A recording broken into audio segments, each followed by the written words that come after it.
Hi, I'm Trevor O'Neill with Renaissance Partners Development, and we're preparing to bring our Anaheim Packing House project of 34 townhomes that are 3 and 4 bedroom here to the city of Anaheim. And today I'm standing out in front of Anaheim City Hall to talk about the public hearing process,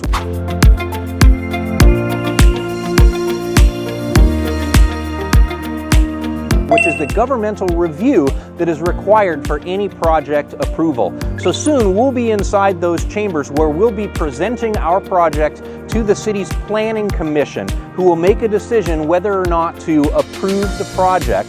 And then, because we also need to have a general plan amendment to allow housing to go where it is not currently allowed, we will be presenting our case to the City Council for approval. Land use decisions are discretionary by the City Council.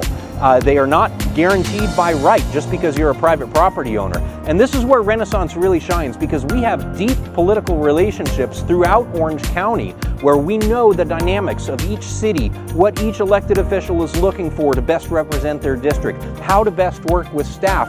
And how do we know this? Because I'm a former elected official. In fact, when I was the mayor here in Anaheim, I had my office up there on the 7th floor of this building. So when you have a project with Renaissance, we're always looking for the quickest and most efficient path to project approvals to make sure that our projects are successful and we can get the job done.